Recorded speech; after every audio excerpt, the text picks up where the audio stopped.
자, 로마서 1장, 2장, 3장은 그냥 제가 빨리 넘어갔습니다. 나중에 이제 다 끝나고 다시 1장, 2장, 3장은 이제 자세하게 이제 하려고 합니다. 4장이 굉장히 이제 중요해요. 왜 중요하냐?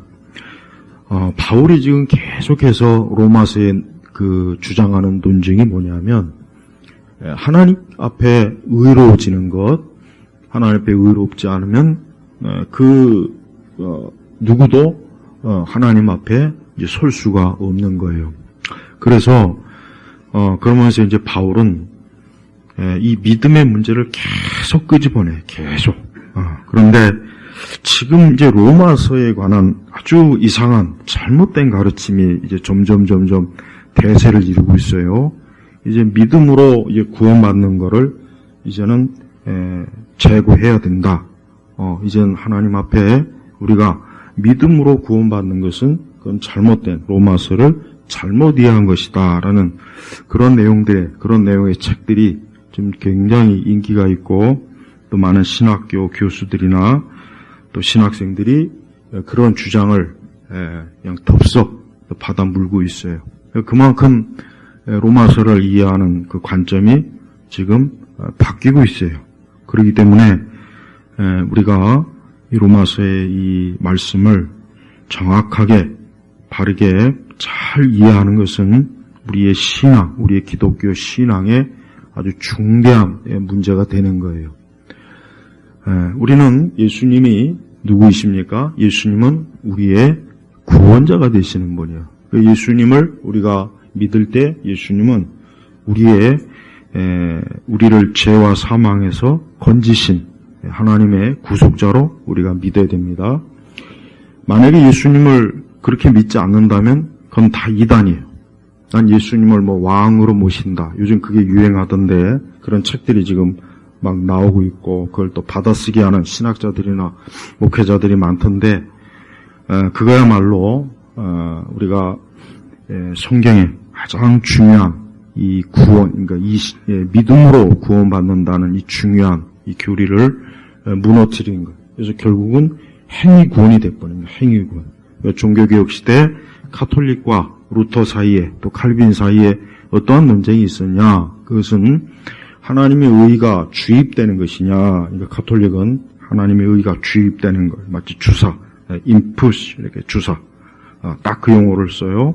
그러나 칼빈이라 루터는 하나님은 우리를 의롭게 하시는 거다. 주입하는 게 아니라 우리 자체를 의롭게 하시는 것이다.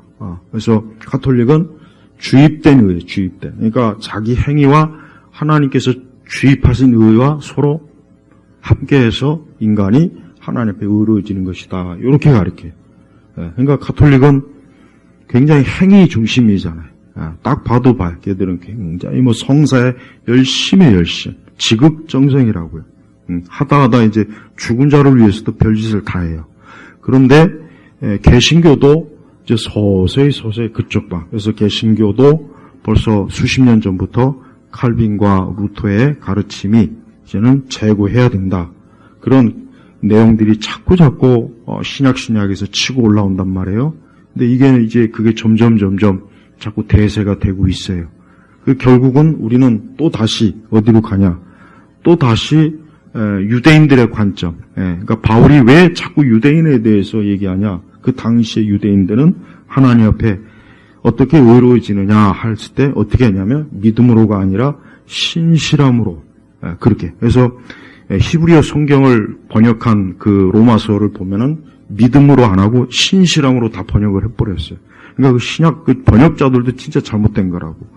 우리는 내가 신실함으로 구원받는 게 아니에요. 어떻게 내가 신실하고 구원받습니까? 내가 죄인인데 죄인이 신실해봐야 얼마나 신실하겠어요. 그 죄인은 신실함이 아니에요. 그래서 오늘 말씀도 5절에 보니까 뭐라 했습니까? 비록 행위가 없어도 그의 믿음이 의로 여겨진다 그랬다. 여기서 믿음이 근데 유대인들은 랍비들은 그 외경이나 이런 데 보면은 그들은 뭐라 하냐면 그의 신실함으로 의롭게 여겨진다. 이게 뭐냐? 행위. 하나님 앞에 어떤 행위로 그가 의로워진다. 그렇게 이해하고 있단 말이에요. 그러니까 바울이 계속해서 왜 자꾸 믿음으로 하고 강조하는 이유가 뭐냐? 바울 시대에 벌써 이 유대교회 자칫 오염이 돼가지고 내가 하나님 앞에 신실한 행위로, 헌신으로, 충성으로 내가 하나님 앞에 의로워지는구나 라고 이런 생각을 가지고 있기 때문에 그게 아니다 라고. 그래서 누구를 끄집어냅니까? 아브라함을 이제 바울을 이전에, 그러니까 바울의 기점으로 아브라함은 2000년 전의 사람이에요. 그러니까 유대인들에게 있어서 가장 높은 자리에 가장 첫 번째 인물이 누구냐? 아브라함이라고요. 그러니까 아브라함을 끄집어내서 너희들이 그럼 우리가 아브라함이 과연 행위와 신실함으로 구원받았는지 그가 믿음으로 구원받았는지 한번 살펴보자 해가지고 이제 4장은 구체적으로 그 논쟁으로 들어가는 거예요. 우리는 이러한 것들이 굉장히 중요해요. 교부 오리게는 아주 간결하게 3단 논법으로 뭐라고 했느냐? 모든 사람은 그러니까 행위로 하나님 앞에 의롭다 여기심을 받을 자는 없다. 이게 대전제예요. 그 다음에 소전제는 아브라함은 하나님께 의롭다 하심을 받았다. 그러면서 결론이 뭐냐? 결론은 결국 아브라함은 믿음으로 하나님 앞에 의롭다 하심을 받았다. 아주 간결합니다. 아주 굉장히 누구나 이해할 수 있는 거예요. 마찬가지. 근데 이제 이러한 같은 것들을 자꾸 깨트려서 우리가 하나님 앞에 어떤 그러니까 하나님 앞에 내가 의로워진다 했을 때 우리는 이제 더 이상 믿음을 첫 번째 자리에 놓지 말고 하나님 앞에 충성하고 내가 하나님 앞에 신실했을 때 하나님이 나를 의롭고 여기신다. 이제 그렇게 이제 바뀌고 있어요. 지금 신학 조류가 그렇게 바뀌고 있다고. 그래서 로마서 4장이 왜 중요하냐? 실제적으로도 많은 그리스도인들이 교회를 다닐 때 자꾸 이 말씀 그대로 하나님 앞에 믿음으로 의로워진다는 개념을 잘 이해 못하고 여전히 많은 그리스도인들이 자기가 하나님 앞에 어떻게 행하느냐에 관심을 많이 기울여요. 이게 굉장히 사실 이건 굉장히 예리하게 잘 살펴봐야 될 문제예요. 왜? 우리가 정말 하나님 앞에 내가 믿음으로 나오느냐, 믿음으로 내가 의로워졌다고 믿느냐, 아니면 내가 하나님 앞에 어떠한 무엇을 기독교적인 신앙 행위를 통해서 내가 하나님 앞에 자꾸 의롭다 여김을 받으려고 하느냐라고 하는 것을 한번 잘 예리하게 분석을 해야 된다고요. 그래서 미국의 저명한 플래너리 오코너라고 아주 유명한 작가 있어요. 우리 한국은 별로 잘 알려져 않아요. 미국은 가톨릭이나 개신교에 굉장히 알려져 있어요. 그 사람이 뭔 얘기를 했냐면 은혜로 예수 그리스도의 은혜로 구원받는 것을 설명하는 것은 정말 불가능하다 할 정도로 이 저명한 이 문학가가 이 소설가가 그런 얘기할 정도로 많은 그리스도인들이 하나님의 은혜에 대해서는 얘기하지만 정작 정말 하나님의 은혜를 이해하고 믿는 사람은 드물다는 거예요. 그래서 우리가 결국은 인간의 본성대로 또 이 성경 말씀을 왜곡해요. 그러니까 여러분 신학이라고 하는 것도 가만히 보면 인간의 본성에 자꾸 맞춰버려요. 그러면 안 되는데, 자꾸 맞춰버린다. 그러니까 결국 봐요. 결국은 믿음이 하나님 앞에 의로워지는 것은 행위가 없어도 그래요. 그러니까 행위가 없어도라고요. 행위가 없어도. 그러니까 우리는 어떤 행위로도 내가 하나님 앞에 의로워진다는 생각은 추호도 하면 안 되는 거예요. 내가 예배를 잘 드린다, 주일 성수를 잘한다, 헌금을 낸다, 기도한다. 아무 소용없어요. 그거 한다고 해서 구원받는 것도 아니고 내가 그거를 잘하니까 하나님이 나를 의롭게 여겨주신다는 생각도 그거는 전혀 맞지 않는 생각이에요. 그런데 교회가 자꾸 그걸 강조해요. 열심히 기도해라, 열심히 예배 빠지지 말아라. 물론 그게 나쁜 건 아니죠. 당연히 열심히 교회를 나오고 신앙생활 해야죠. 그러나 거기에 오랜 동안 쩌들다 보니까 자기도 모르는 사이에 교회도 모르는 사이에 하나님 앞에 자기 행위로 의로워지려고. 그러니까 내가 하나님 앞에 내 이러한 것으로 내가 구원받는가? 내가 하나님이 이걸 기준으로 나를 평가하시는가? 자꾸 그게 들어오는 거야. 그러니까 교회에 보면은 이 율법주의가 굉장히, 근데 자기들은 율법주의를 몰라요. 자기들은 믿음으로 신앙생활을 한다고 하는데, 근데 곁에서 보면 저건 율법주의야. 율법주의라. 그래서 절대로 어떤 강요해서 신앙생활하면 안 돼요. 강요해서도 안 되는 거예요. 네. 왜 그러느냐? 하나님은 우리가 하나님의 은혜로 우리를 건지시고 우리를 택하시고 우리를 사랑하시는 거예요. 그런데 사람 편에서 자꾸 내가 무엇으로 하나님을 기쁘시게 할까? 이 자칫 요게 좋은 생각이긴 하지만 요거로 구원까지도 연계시키게 돼버리면은 그때부터는 어때요? 행위권이 됩니다.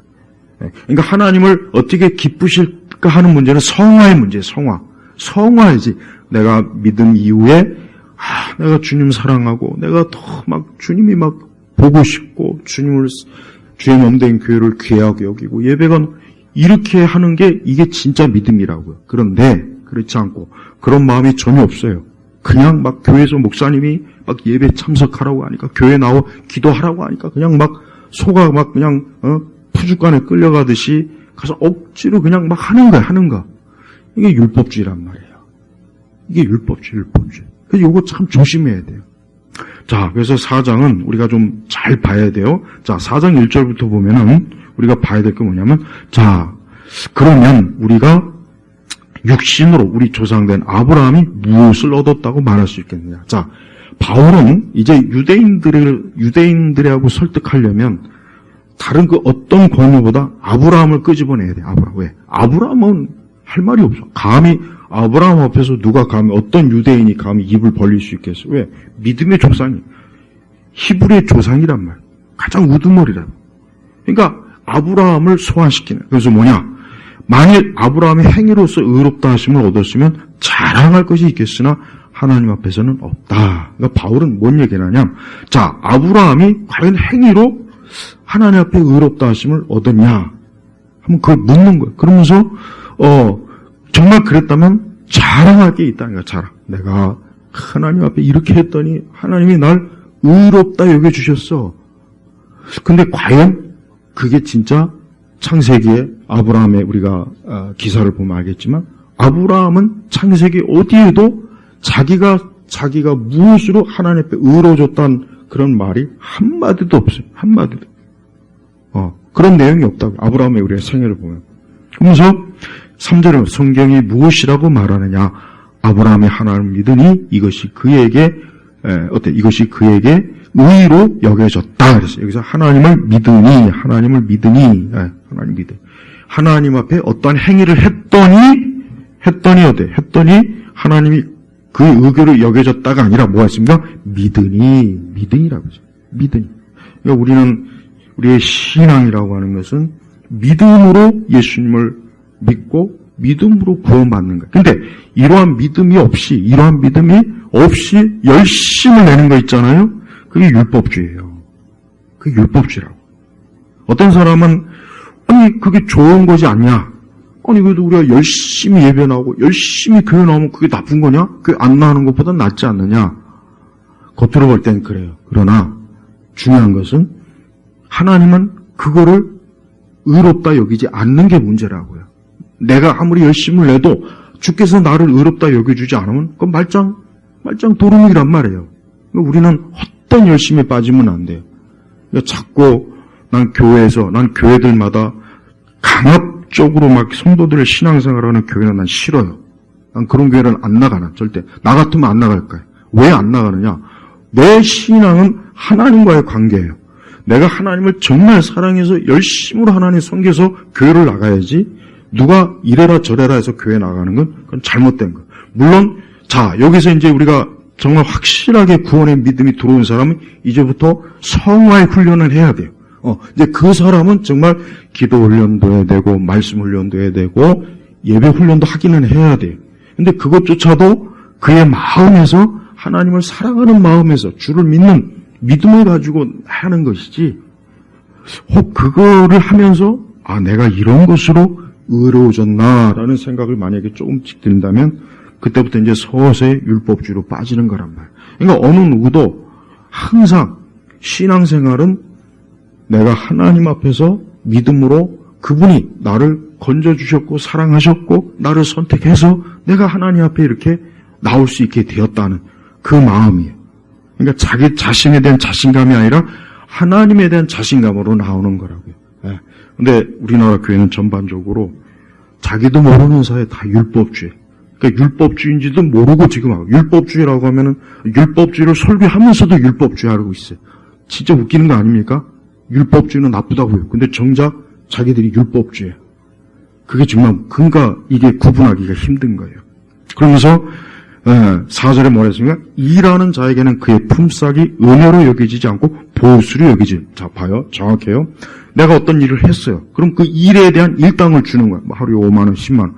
그거는 뭐예요? 그건 그의 싹이에요. 그가 일했기 때문에 당연히 그에게 지불해야 될 거란 말이에요. 그럼 구원도 이렇게 여겨야 되느냐, 이거. 그럼 아브라함이 하나님 앞에 무엇을 했으니까 그래, 내가 너에게 구원의 싹을 주마. 이렇게 해서 과연 아브라함이 의로워졌습니까? 그게 아니라는 거잖아요. 그게 아니라는 거잖아요.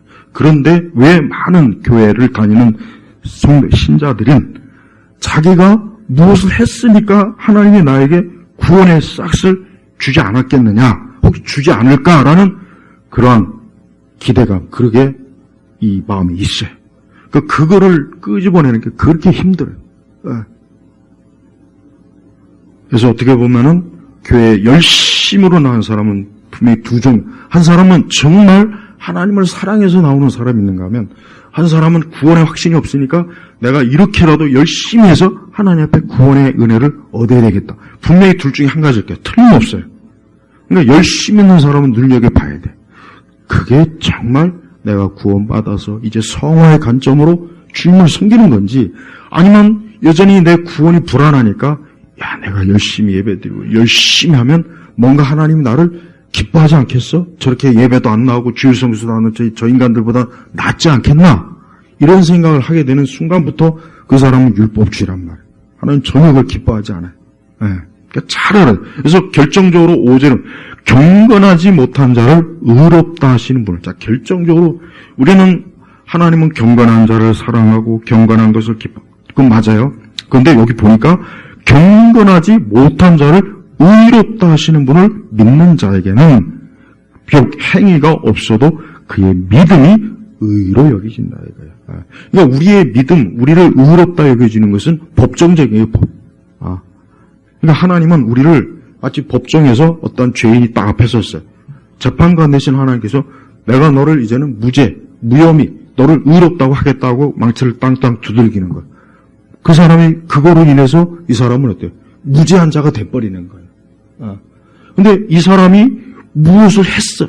내가 막 의로워지려고 막 뭘 해서 재판관이 너 좀 열심을 보니까 널 보니까 넌 무죄일 것 같다 해서 하나님이 재판관이 두드려주는 게 아니라는 거예요. 그래서 종교개혁자들은 자, 정가의 교리를 이 정가라는 것은 뭐냐면 정확하게 더 번역을 한다면 이거는 계산이요, 계산. 여기 싹이라 하지 말고 계산. 정가라는 그 말의 그 원래 헬라어 의미 자체가 계산하다. 그러니까 나한테 계산해야 될 것을 누구한테 계산하냐? 내가 죄를 졌어요. 자, 죄의 싹은 뭐라 했습니까? 사망이요. 그러면은 누가 이것을 계산해 줘야 돼요. 누가 계산해 줍니까? 그 계산을 예수님이 계산해 주는 거예요. 그리고 나는 아무것도 한 것도 없어요. 근데 갑자기 예수님께서 내가 너의 죄값을 계산해 주마 해서 내 죄값에 대한 그 계산을 해버리는 거예요. 그럼 나는 하루아침에 그냥 무죄한 자가 돼버린 거야. 나는 계산을 했으니까. 그래서 바로 이걸 얘기하는 경건하지 못한 자를 의롭다 하시는 분을 믿는 자에게는 비록 행위가 없어도 그가 자기 죄값에 대한 값을 치르지 않아도 그 얘기예요. 그래서 어때요? 그의 믿음이 의로 여겨진다. 사실은 여러분 믿음으로 구원받는다는 게 제일 어려워요. 교리 중에 이걸 가장 설명하기가 어렵고 사실 많은 신자들이 이걸 제일 이해하기가 힘든 거예요. 다른 어떤 교리보다 이 교리가 가장 난해. 왜 난해하냐? 이걸 믿지 않는 거예요. 분명히 지식으로, 머리로는 아는데 실제로 내가 하나님 앞에 믿음으로 의로워졌다는 것에 대한 이해, 그 믿음이 사실은 부족해요. 그러니까 이 부분에 있어서 루터가 수년 동안 왜 고심했겠습니까? 그가 왜 수년 동안 막 자기 나름대로 고행도 해보고 못도 해보고 오만 짓을 다 해봤지만 도무지 어때요? 그가 하나님께로부터 하나님의 의에 내가 어울리지 않는데 어떻게 내가 의로워지냐 하는 것을 가지고 막 고민하다가 어때요? 우리가 알고 있는 것처럼 로마서 1장 16절의 말씀. 이 말씀을 읽는 순간, 이 말씀을 그가 다시 한번 이 말씀을 보는 순간, 하나님께서 내 대신 내 죄값을 치러줬구나. 내가 무엇을 행해서, 내가 무엇을 공로를 바쳐서 내가 의로워진 것이 아니구나. 내가 그것으로 내 자신이 의로워지는 것이 아니구나라는 것을 그가 결정적으로 깨닫고 이 부분에 대해서 당시 가톨릭에 대해서 논쟁을 하자 해가지고 한 게 그게 어떻게 하다 보니까 이제 종교개혁의 시발점이 된 거란 말이에요. 그러니까 사실은 그걸 통해서 뭘 알 수 있냐? 지금도 마찬가지지만 가톨릭도 마찬가지예요. 지금도 마찬가지. 예전에 행위로 구원받는 게 그 사람들의 머릿속에 딱 박혀 있어요. 그 사람들한테 아무것도 필요 없다. 성인도 필요 없고 성사도 필요 없고 칠성례도 필요 없고 다 필요 없다. 하나님께서 너를 거저 구원하신다라고 천주교인들한테 하면 천주교인들은 다 뒷목 잡고 쓰러집니다. 그게 어디냐고. 그럴 리가 있냐고. 말도 안 되는 소리라고. 다 그렇게 얘기해요. 얼마나 이게 무서운 일입니까? 그러니까 천주교는 구원이 없어요. 유대인도 똑같이 생각해. 유대인. 그런데 개신교가 이제 이걸 그대로 개신교가 또다시 바울이 그렇게 잘못되었다고 정지한 유대교로 또 돌아가려는 그 짓을 하는 거예요. 그래서 우리가 충성으로 헌신으로 구원받는 거다. 믿음으로 구원받는 말은 칼빈과 루터의 오류다. 잘못된 깨달음이다. 로마서를 우리가 잘못 이해했다. 이제 와서 그 짓을 하는 거예요. 근데 이걸 또 좋다고 나가 넙죽도 받아먹네요. 또 난 그거 보면은 인간의 본성은 하나님의 진리를 어떻게 하면 밀어낼 것인가. 하여튼 이것만 생각하는 게 이것만. 그러니까 우리가 교리를 튼튼하게 제발 좀 여러분 집마다 토마스 왓슨의 신학의 책이라는 책은 꼭 한 권씩 가지고 있어요. 토마스 신학의 책에 아주 가장 내가 추천하고 싶어요. 여러분이 아들 딸들이 결혼하면 성경 선물하지 말. 성경은 지천에 깔려 있어. 맨날 성경 줘. 난 성경 선물 주는 사람 아주 싫어. 차라리 돈으로 줘. 책을 사기. 토마스 왓슨의 신학의 책. 그거 한 권이라도 좀 갖고 있어. 그거 좀 읽으란 말. 그러니까 우리는 여전히 그렇게 칼빈과 루터와 종교개혁자들이 또 개혁주의자들이 청교도들이 그렇게 그리스도 중심적 신앙을 그렇게 외쳤어도 꼭 시간이 지나면 자꾸 또 자꾸 또 엄한 대로 돌아가가지고 인간의 자기 의의를 드러내는 그런 구원의 방식으로 또 돌아가려고. 이거 얼마나 헛짓이라냐. 헛짓. 그러니까 성경이 이렇게 아니 명확하게 있는데도 불구하고 어떻게 그럴 수 있느냐. 그건 타락한 본性. 그러니까 서서히 또 옛 이단들, 옛 귀신들, 이런 펠라기우스 같은 거 이런 것들이 또 기어들어온 거예요. 또 기어들어와가지고 많은 목회자들이 그런가 봐. 그런가? 우리가 잘못 알았나? 이지랄 하고 있어요. 이지랄. 참 답답한 노래죠. 우리가 기독교 신앙을 갖는 것은 이것은 절대적인 문제예요. 이거는 단순히 육의 문제를 차원을 넘어서 영원한 구원의 문제란 말이에요. 구원의 문제. 자, 계속합니다. 6절에 보면 계속 봐요. 지금 바울이 반복하는 게 뭡니까? 행위가 없어도 또 6절도 뭐였어요? 행위와 상관없이 보세요. 이렇게 바울이 강조함에도 불구하고 또 하나님 앞에 우리가 믿음이 아니라 우리의 행위나 헌신으로 우리가 하나님 앞에 의롭다 여김을 받는다. 이런 식으로 만약에 자꾸 그렇게 주절되면 이게 얼마나 하나님의 말씀을 왜고 이게 다른 복음이에요. 이게 갈라디아에서 말하면 이 가짜 복음, 다른 복음이란 말. 그러니까 그런 얘기를 어디 가서 주워 들었으면 조심해. 믿음으로 구원받는 거에 대해서 거기에 대해서 조금이라도 이상한 얘기, 딴 얘기, 또 딴 쪽으로 자꾸 이야기를 끌어내는 그런 어떤 강의나 설교를 들으면 저건 잘못된 거구나. 하고 딱 그거를 알아차려야 돼. 또 그걸 뭐 이제까지 들어보지 못한 말씀이라고 또 홀딱 빠져갖고 또 거기 기어가가지고 또 그 앞에 가가지고 또 입 벌리고 침 흘리지 말고요. 내가 제일 답답한 건 뭐냐면 하나님의 말씀을 바르게 가르쳐주면 그걸 받아들여야 돼. 근데 그건 안 받아들이고 꼭 잘못된 가르치면 꼭 받아들여. 아주 나는 그게 정말 참 이래서 이게 마귀가 이래서 이게 있구나. 참 희한해요. 응? 자, 행위와 상관없이 하나님께 의로 여기심을 받은 사람이 보게 돼요. 다윗도 말하기를, 다윗도 하면서 불법을 용서받고 죄가 가린 자는 복이 있다. 주께서 그 죄를 인정하지 않을 사람은 복이 있다라고 하였다라고 했어요. 시편 32편을 얘기해요. 다윗이 하나님 앞에 간음죄하고 막 살인죄를 저지르고서 다윗이 막 그랬잖아요. 그런데 그런 다윗이 하나님 앞에 기도하면서 지금 시편 32편에 고백한 거예요. 불법을 용서받고 죄가 가려진 자는 주께서 그 죄를 인정하지 않을 사람 복이 있다. 자, 보여. 분명히 죄가 있어요. 불법을 행했다고. 그런데 죄와 불법을 어떤 식으로 그러면 이것을 없애고 이걸 어떻게 바꾸느냐. 이 문제가 지금 걸린 거예요. 근데 다윗이 보니까 하나님께서 자기를 내 죄로 인한 대체로 그분이 그분이 내 죄값을 치러서 내가 어때요? 내 죄 때문에 망하지 않고 내 죄로 인해서 내 불법으로 인해서 내가 멸망하지 않는구나 하는 것을 깨닫고 정말 그런 사람은 복이 있구나. 사실 자기를 얘기하는 거예요, 사실은. 그러니까 그 죄로 인해서 반드시 죄값을 치러야 되는데, 자, 우리나라는 좀 그런 제도가 좀 미약하지만 미국이나 이런 데 보면은 어떤 사람이 이제 중죄를 졌어요. 그럼 어떻게 하냐? 보석금을 내. 보석금을 내면 풀려날 수 있어. 보석금을 5천만 원, 1억, 몇 억씩. 그 보석금이 뭐냐?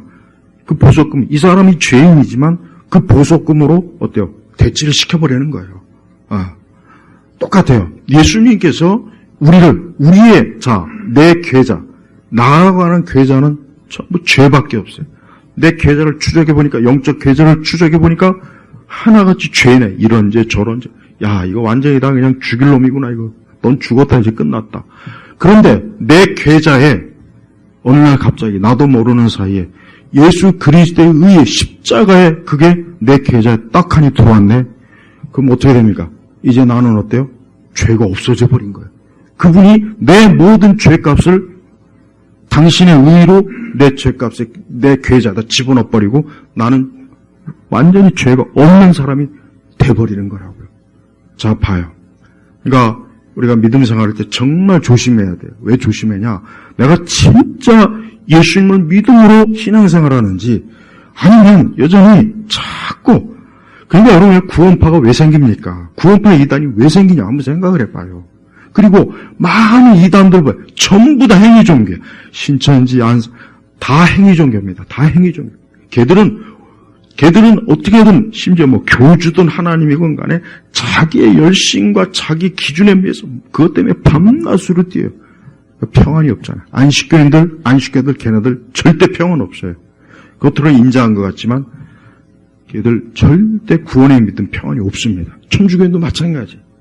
그냥 겉으로 신앙에 열심을 해서 자꾸 그 불안함을 없애려고 하는 것이지 정말 나는 이제 하나님께로부터 구원받은 하나님의 자녀다.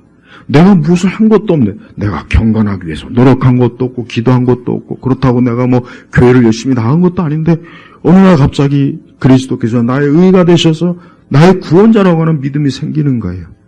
그 믿음이 커지는 거예요. 그 믿음이 커지면 커질수록 이제 나는 어때요? 하나님 앞에 자유한 자로서 이제는 내가 주를 섬기게 되는 거란 말이에요. 그리고부터 이제 성화의 단계로 가는 이제 그 뒤부터 계속해서 성화에 근데 성화와 구원의 믿음과 자꾸 혼동을 하더라고요. 보니까 이게 이것과 이것을 구분을 못해. 그냥 막 섞어버려. 그러니까 많은 성도들이 성화도 모르고 구원의 믿음도 모르는 채 그냥 막 허겁지겁 열심히 교회 다니는 거예요. 열심히. 그리고 목회자들은 어쨌든 성도들 열심히 굴려야 교회도 돌아가고 또 그 잘못된 거라고요. 그러면 안 돼요. 믿음이 없는 사람은 나가라 그래야 돼, 차라리. 예수님을 믿는 믿음이 없는 사람은 이 교회를 빨리 나가시라고, 빨리 나가서 그냥 가만히 있으라고. 교회를 나와서 구원받으려고 하지 말라고 해. 차라리 그렇게 정직하게 얘기해야 돼요. 그래야 더 자기 자신을 하나님 말씀에 율법에 비추어서 내가 지금 이 하나님의 계명에 정말 내가 지킬 수 있다고 생각되나? 이걸 지켜서 내가 정말 구원을 받을 수 있다는 생각이 그게 정상적인 생각인가 한번 돌아보란 말이에요. 절대 그런 생각이 들 수가 없어요. 십계명 내가 10개 한 가지 두 가지 다 봐도 나는 다 어겼어요. 아마 앞으로도 어길 거예요. 그럼 내가 그럼 무슨 의의가 있냐? 내가 저번에 얘기했잖아. 하나님의 의의는 계속 진행형이라고. 내가 내일 분명히 죄를 질 거예요. 틀림없어. 죄를 질 거라. 그럼 어떻게 해요? 내일도 하나님의 의의가 나를 계속 덮어요. 그러니까 나는 의로운 사람이에요. 누가 뭐래도 하나님은 이 사람은 의롭다. 마귀가 정죄해도 이 사람은 내 아들 예수의 피값이 그의 계좌로 들어가기 때문에 이 사람은 의롭다. 마귀가 백날 천날 정죄해봐야 소용없어요. 이미 예수 그리스도의 피값이 이 사람의 죄인의 계좌로 이체가 된 거란 말이에요. 그러니까 소용이 없단 말이에요. 그러니까 우리가 교회를 다닐 때는 정말 자유와 기쁨으로 다녀야 돼요. 그게 사실이에요. 절대 교회를 어떤 식으로든지 우리가 하나님의 그 말씀에 의한 신앙이 아니라면 그건 잘못된 겁니다. 아무리 그가 열심히 있고 교회도 진짜 엄청나게 헌신했어도 안타깝지만 구원하고는 상관이 없어요. 그래서 로마서 4장 1절부터 9절까지는 행위에 매이지 않는 신앙이에요. 어떤 행위에도 매이는 게 아니에요.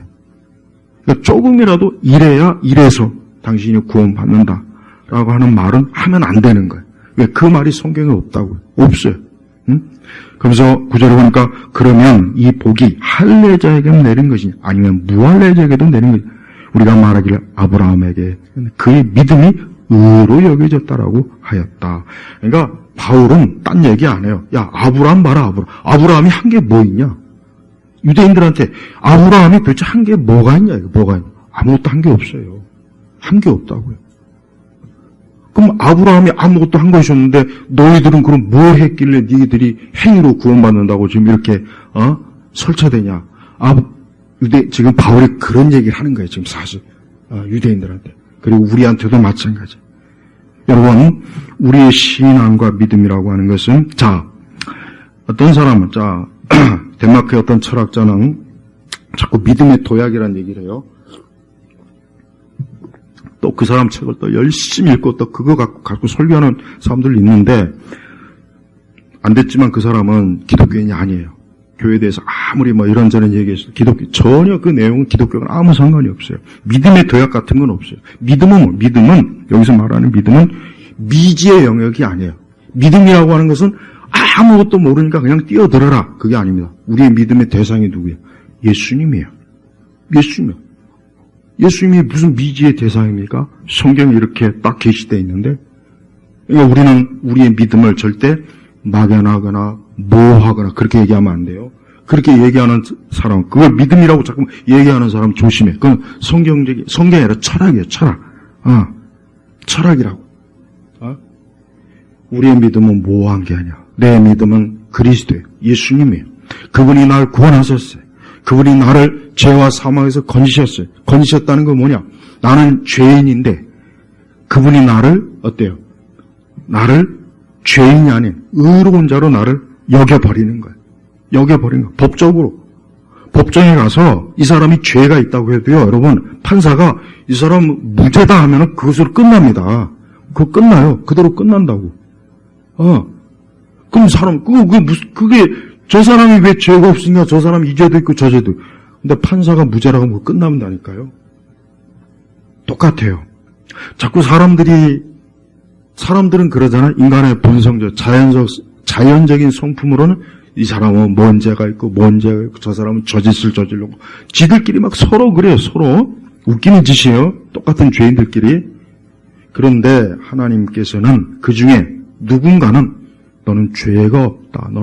너의 모든 죄는 내 아들 예수님, 내 아들 예수가, 예수 그리스도가 십자가에서 이미 다 처리했다. 그로 인해서 그 사람이 의로워지는 거예요. 의로워지는 거예요. 그래서 우리는 특별히 오늘 말씀 보면 그래요. 5절의 말씀을 다시 한번 좀 유심히 봐야 됩니다. 자, 경건하지 못한 자를 의롭다 하시는 자, 경건하지 못한 자. 인간은 다 경건하지 못해요. 아브라함도 경건하지 못하고 다윗도 마찬가지고 다 경건하지 못해요. 경건하다고 할 수 있는 사람이 누가 있습니까? 노아도 당대의이지만 어때요? 술 취해갖고 그만 참 추태를 부리고 자식들 앞에서 부끄러운 모습 보였잖아요. 봐요. 그러니까 경건한 사람은 없어요. 근데 봐요. 예수님 하나님은 경건하지 못한 자를 의롭다 하시는 분을, 이건 우리가 볼 때는 부당하잖아요. 어떻게 경건한 자를 의롭다 하신다고 합니까? 이게 말이나 됩니까? 그건 정당한 법적인 항의예요. 그런데 하나님께서는 내가 값을 치렀다. 내가 값을 치렀다. 그것으로 끝난, 어떤 값입니까? 독생자 예수님으로 값을 치른 거예요. 그래서 여러분, 우리의 신앙과 믿음이라고 하는 것은 조그만, 아주 티끌만한 행위도 들어갈 필요가 없어요. 티끌만한 행위도 내 믿음에, 내 어떤 하나님 앞에 그것이 내 의로운 일에 있어서 어떤 요소가 안 되는 거예요. 그러니까 정말 그리스도 앞에 믿음으로 하나님 앞에 나와서 그리스도를 믿는 이러한 신앙으로 나오는 사람이, 그 사람이 진정한 그리스도예요. 그래서 행위에 매이지 않는, 행위에. 근데 행위에 매여서 신앙생활하는 분들이 정말 많이 있어요. 많이 있다고요. 이단에 속한 자들도 많이 있지만, 우리 정통 개신교 안에 또 가만히 얘기해 보면은 그리스도의 충족성, 그리스도의 충분한 완전하심을 믿지 안 믿더라고요. 안 믿다. 그래서 아직도 자신의 구원이라든가 이런 부분에 대해서 확신 없이 그냥 이렇게 그냥 교회를 다니는 분들이 많아요. 근데 그것은 나중에 가면은 그게 큰 어려움을 끼쳐. 왜? 우리가 인생을 살면서 사망의 골짜기, 많은 골짜기를 지나야 되는데, 내가 어떤 내 노력과 공로로 그걸 하다 보면은 부족해요. 안 된다고. 한계가 와요. 어떻게 됩니까? 그리스도란 말이에요. 그리스도의 충족성, 완전성을 부정한 사람은 그때 가서 문제가 생겨버리는 거예요. 또한 사람들은 예수 그리스도보다는 다른 거에 관심이 가져요. 그래서 어떤 종교적 열심, 난 이 종교적 열심, 제가 아까도 잠깐 얘기했지만 이 종교적 열심은 굉장히 무서워요. 사실은 굉장히 무섭다고. 왜? 이 종교적 열심이라는 게 사실 그리스도 의를 대치하고 자기 열심이 돼가지고 하나님 앞에 자기 의가 돼버려요. 그런 경우가 꽤 많이 있습니다. 그래서 복음이나 예수님의 십자가의 교리도 알지도 못해요. 이해하지도 못해요. 믿지도 않는 사람이 엄청난 열심을 가지고 막 교회에서 진짜 누구 못지않게 나설 때 제일 위험한 사람이에요. 제일 위험한 사람이라고. 저는 우리 성도들이 오늘 말씀처럼 우리 자신이 어떤 행위로 의롭다 여김을 내가 받았다는 생각 같은 건 정말 갖다 버려야 돼요. 이제까지 내가 했던 모든 신앙생활이 이걸 통해서 뭔가 그래도 하나님께서 받아주시지 않을까? 의로워지지 않겠나? 그런 생각이 있으면 다 버려요. 오직 뭡니까? 그리스도의 의에, 그리스도의. 그래서 특별히 다윗이 고백하지 않습니까? 하나님의 전적인 의로 이렇게 참 그 죄와 불법을 용서받고 참 그가 하나님 앞에 의로워진 그 사람이 어때요? 복이 있다. 복이 있다. 복이 있는 거. 진짜 복이 있는 거. 세상의 많은 종교들을 다 보면 자기 구원이지 않습니까? 다 자기 구원. 자기 열심, 자기 노력, 자기 수고. 막 그냥 지극정성이야. 그 이슬람 교도들 그 메카에 그들은 평생에 그 몇 번 가서 술을 해야 돼. 근데 거기 가서도 얼마나 많이 죽습니까? 오다 가다 많이 죽어요. 티베트 불교, 티베트 그 밀교 그거 보십시오. 그 엄청난 고행을 해요. 힌두교는 말할 도 없고. 그러니까 인간은 어떤 선천적으로 타락한 아담의 본성 속에는 뭔가 의로워지고 자기 죄에 대해서 의로워지고 싶은 마음이 가득해요. 그러니까 많은 종교를 만들어내는 거예요. 근데 하나님께서는 다 필요 없다. 다 필요 없다. 심지어 유대교조차도 랍비들이나 이런 사람들이 믿음으로 구원받는다는 생각은 꿈에도 안 꿉니다. 하나님은 신실하게 하나님을 섬기는 자를 구원하신다. 그들이 가지고 있는 생각이 바로 이거라고요. 우리가 이상한 대로 다시 되돌아가면 안 돼요. 하나님께서는 우리를 참 구원으로, 참 믿음으로 우리를 이끌어내셨어요. 그래서 어떤 일이 있어도 우리는 어때요? 행위로서 자랑하거나 의롭다 여김 받는다는 생각하지 말고 순전히 오직 하나님께서 그리스도를 통해서 나를 사랑하시고 나를 건지시고 나를 그분이 자녀로 삼으셨다는 것, 그걸 믿으면 되는 겁니다. 왜 거기다가 왜 이것저것 갖다 붙이고 이것도 필요하지 않을까? 저것도 이런 노력도 좀 해야 되지 않을까? 내가 좀 그래도 좀 뭔가 좀 조금이라도 성의를 보여야 되지 않을까? 이 생각 얼마나 많이 합니까? 그런 생각하면 절대 안 됩니다. 많은 이들이 이러한 믿음의 자각이 없이 그냥 자기도 모르게 그냥 끌려다니면서 신앙생활한 분들이 얼마나 많아요. 그게 참 안타까워요, 저는. 왜? 그거는 그의 영혼에 정말 참 생명이 있느냐 없느냐는 문제이기 때문에 그러는 거예요. 하나님은 우리를 거저 받아주신 거예요. 여기서 거저 받았단 말, 그냥 우리를 받아주신 거예요. 그냥 우리를 하나님의 은혜 가운데서 나를 붙잡으시고 나를 그래서 하나님께서 나를 죽음과 사망에서 건지셨어요. 그냥 나를 일방적으로 내 모든 죄를 그냥 그분이 일방적으로 없애버려요. 그리고 거기에다가 예수님의 의의를 거기다가 어때요? 정가, 그 값으로 거기다 집어넣어버린 거예요. 그러니까 나는 그냥 가만히 앉아서 손도 안 대고 하나님의 엄청난 구원을 받은 말로 다 할 수 없는 정말 다윗의 고백처럼 복이 있는 자가 된 거예요. 여러분, 기독교만큼 사람을 편안하게 하고 안전하게 하고 복되게 하는 종교는 없어요. 다른 종교는 피곤해요. 이단들 피곤합니다. 또 왜 이렇게 많은 복음주의 교회들, 심지어 개혁주의 교회들조차도 율법주의 많아요. 율법주의 많습니다.